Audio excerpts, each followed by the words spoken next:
EWP Rescue. Rescue from an EWP can be a dangerous activity and should only be carried out in the event of an emergency where the person working in the EWP basket cannot operate the basket controls. Rescuers must balance the need for rapid response with actions to ensure their own personal safety from both electrical contact and potential fall situations. You are no good to the victim if you get injured while trying to perform a rescue.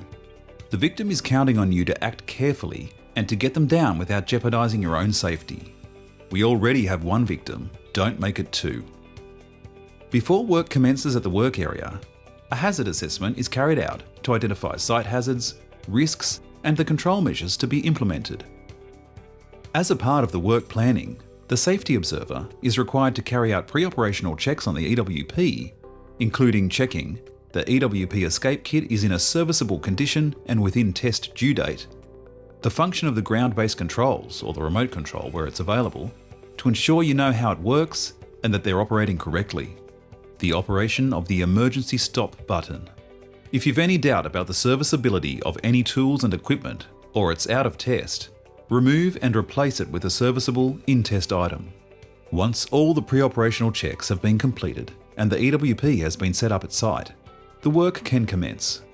Place all rescue equipment in a readily accessible position before the work begins, as it can cost a valuable time when trying to rescue a victim, time that could cost a life.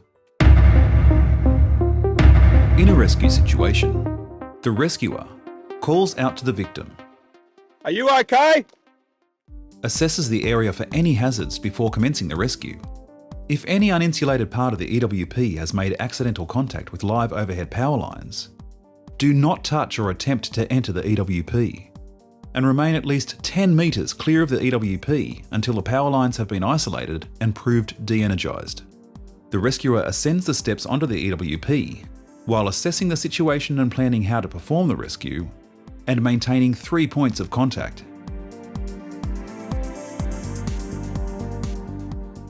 The rescuer quickly commences lowering the basket using the ground-based controls or the remote control if it's available and operational.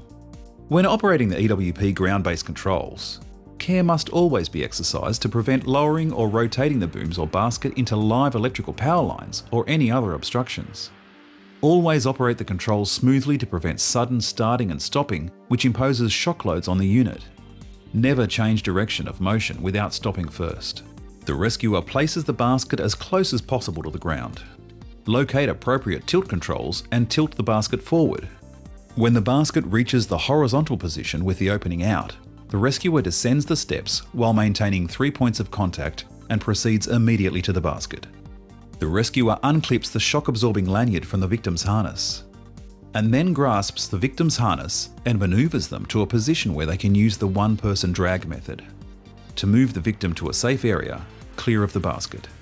The rescuer removes the chest and waist straps on the safety harness, assesses the victim's condition, follows the DRS ABCD action plan, and prepares to administer CPR if required.